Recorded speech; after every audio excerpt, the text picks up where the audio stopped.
सावन के महीने में शुक्ल पक्ष की भी अष्टमी पड़ेगी और कृष्ण पक्ष की भी अष्टमी पड़ेगी। बोलो पड़ेगी कि नहीं पड़ेगी? दोनों पक्ष में अष्टमी पड़ती है। सावन के महीने की जो अष्टमी होती है, शिव महापुराण की कथा में और देवी भागवत में वर्णन मिलता है। देवी भागवत में और शिव पुराण में वर्णन मिलता है, अष्ट सिद्धि नवनिधि 64 योगनी सारी विद्या नव देवी सब सावन के महीने की अष्टमी तिथि के दिन महादेव से मिलन करने आती हैं। भगवान देवाधिदेव महादेव 11 रुद्र के रूप में, 12 ज्योतिर्लिंग के रूप में, सहस्त्र नामावली के रूप में शिव उनसे मिलते हैं। वो समय होता है प्रदोष का समय, शाम का समय। जब सावन के महीने की अष्टमी तिथि पड़े, चाहे वो उजाले की पड़े चाहे अंधेरे की पड़े, अष्टमी तिथि पड़े, शाम के समय 2 दीपक, एक लंबी बत्ती का एक गोल बत्ती का, शिव के मंदिर में अपनी कामना कर कर, जो बच्चों को अच्छी नौकरी चाहिए या कोई बीमारी का हल चाहिए या धन की कमी है या कोई समस्या है, एक लंबी बत्ती किसके लिए है? जम के बोलो, देवी के लिए। गोल बत्ती किसके लिए है? देव के। 2 बत्ती घी की, गोल बत्ती को जलाओ पहले, फिर लंबी बत्ती का जो दिया हो उसकी बत्ती का मुख गोल बत्ती की ओर हो, वो बत्ती अपनी ओर नहीं हो। समझ में आ रहा है ना सबको? ये जो बत्ती का मुख है, देखो ये दिया, ये लंबी बत्ती, ये गोल बत्ती। तो ये जो गोल बत्ती है आपने यहाँ जलाई, और ये लंबी बत्ती जो है ना, इसका मुख गोल बत्ती की ओर। 64 योगनियां, अष्ट सिद्धि, नवनिधि, नव देवियां, सारी विद्या। शिव जी की जो गोल बत्ती है, शंकर क्या है? ज्योतिर्लिंग, ज्योतिर्स्वरूप। माँ दुर्गा क्या है? ज्योति स्वरूपा। क्या कहते हैं? ज्वाला महारानी की। ये ज्योति के रूप में जब हम गोल बत्ती के सामने अष्टमी के दिन प्रदोष के समय पर लंबी बत्ती का दीपक, पहले गोल बत्ती का दिया जलाया, फिर ये लंबी बत्ती का मुख उधर की ओर कर कर दीपक को जब हम प्रज्वलित करते हैं और अपनी जो कामना दोनों दीपक के सम्मुख में करते हैं, वो कामना पूर्ण होकर ही रहती है।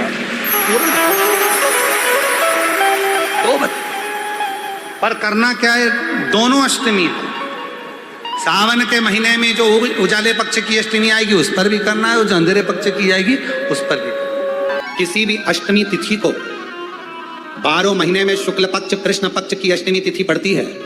यदि किसी भी अष्टमी तिथि को अगर किसी ने नियम बनाया 5 अष्टमी का, 8 अष्टमी का, 7 अष्टमी का, एक कनेर का पुष्प शिवजी के शिवलिंग को समर्पित करना, अशोक सुंदरी के स्पर्श करना, और जो जलाधारी होती है, जैसे ये शिवलिंग है, ये जलाधारी है, तो पहले शिवलिंग पर स्पर्श, फिर अशोक सुंदरी का स्पर्श, फिर जलाधारी पर कनेर का पुष्प शिव जी की ओर मुख कर कर, अर्थात जैसे मानो ये कनेर का पुष्प है, तो ऐसा शिवलिंग का स्पर्श करते हुए जलाधारी पर जो समर्पित करता है, भगवान शंकर उसके मन की कामना को पूर्ण जरूर करते हैं। एक कनेर का पुष्प ना होगा कि शिव जी को एक पुष्प बड़ा प्रिय है, इसको शंख पुष्पी पुष्प कहते हैं, जिसको अपराजिता का पुष्प भी कहते हैं। 3 तिथियां ऐसी हैं, चतुर्दशी अमावस्या की भी और चतुर्दशी पूर्णिमा की, अष्टमी नवमी अमावस्या की भी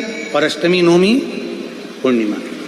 ये वो तिथियां हैं जिन तिथियों में मां नील सरस्वती का स्तोत्र का पाठ कर कर एक शंख पुष्पी पुष्प, एक अपराजिता का पुष्प जलाधारी पर रखकर 7 बार अगर जल का पात्र से जल चढ़ाया जाए और उसी जल को कटोरी में झेल लिया जाए, उस जल को 3 दिन तक लगातार यदि सुबह दोपहर शाम रोज उस बच्चे को देना चालू करी है, उसके हाथ पैर भी काम करना प्रारंभ करेंगे, उसकी बुद्धि भी काम करना प्रारंभ करेगी। जो वो पलंग पर पड़े पड़े राल टपकाता रहता है, उसको लोग कहते हैं कि 18 साल का हो गया और दिमाग केवल 10 साल का है, 5 साल का है। उसमें धीरे धीरे बुद्धि प्रबल होना प्रारंभ हो जाएगी और वो भी एक दिन कार्य करना प्रारंभ। श्रावण के महीने में तुमने भूलवश भी अगर पार्थिव लिंग का निर्माण करा हो और पार्थिव लिंग का निर्माण कर कर अगर एक बेलपत्र शंकर को समर्पित करी हो, तो वो बेलपत्र का फल मुझे दे दिया जाए। एक बेलपत्र का फल मुझे दो।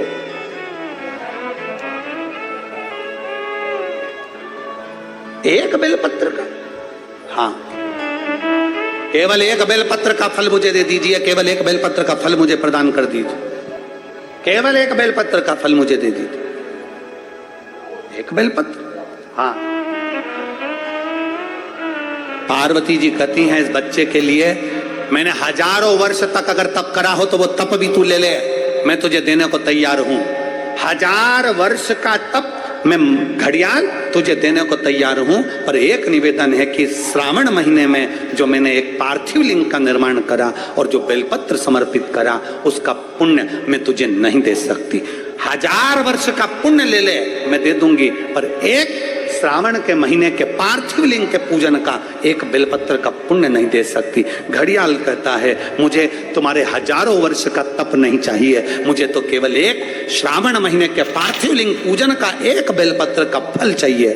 तब पार्वती जी ने विचार करा, अब जरा विचार आप करिएगा, 1000 वर्ष तक तप करने का फल घड़ियाल नहीं ले रहा है, एक सावन के महीने के पार्थिव लिंग के पूजन में जो बेलपत्र समर्पित किया गया उसका फल ले रहा है। मतलब समझने का विषय है कि एक पार्थिव लिंग सावन के महीने में बनाया जाता है और उस पे एक बेलपत्र चढ़ाई जाती है, तो 1000 वर्ष के तप का फल ज्यादा है, उसका फल ज्यादा है। 1000 वर्ष से ज्यादा तप के फल से बड़ा फल है पार्थिव शिवलिंग का निर्माण श्रावण महीने में कर कर एक बेलपत्र समर्पित कर। एक बेलपत्र करिए आप लोगों ने, किस किसने पूजन करी, जरा हाथ उठाओ। सभी ने करा है, रखो रखो वापिस। अब जरा विचार करिए कि हजारों वर्ष के पूजन के फल के बराबर एक पार्थिव लिंग के निर्माण को और एक बेलपत्र समर्पित करने का फल प्राप्त हो जाए। एक बेलपत्र में वो बल हो जाता है पार्थिव लिंग पूजन के श्रावण महीने के। हमसे लोग कहते हैं क्या पड़ी तुमको सावन महीने में शिवलिंग का निर्माण करवाना, पूजन करवाना, ऑनलाइन करवाना, क्यों? हम कहते हैं भूलवश भी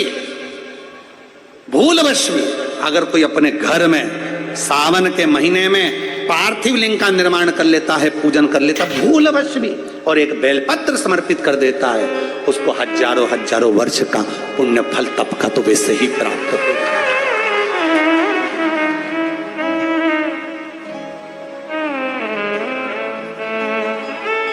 अब इतने कम से कम जिस दिन पार्थिव लिंग का निर्माण करते हो आप लोग, पूजन करते हो, उतने समय तो कम से कम तुम्हारे विचार तो अच्छे रहते हैं, तुम्हारी बुद्धि तो अच्छी रहती है, तुम्हारा चित्त तो अच्छा रहता है। उतने समय तुम भगवान शंकर की भक्ति तो करते हो।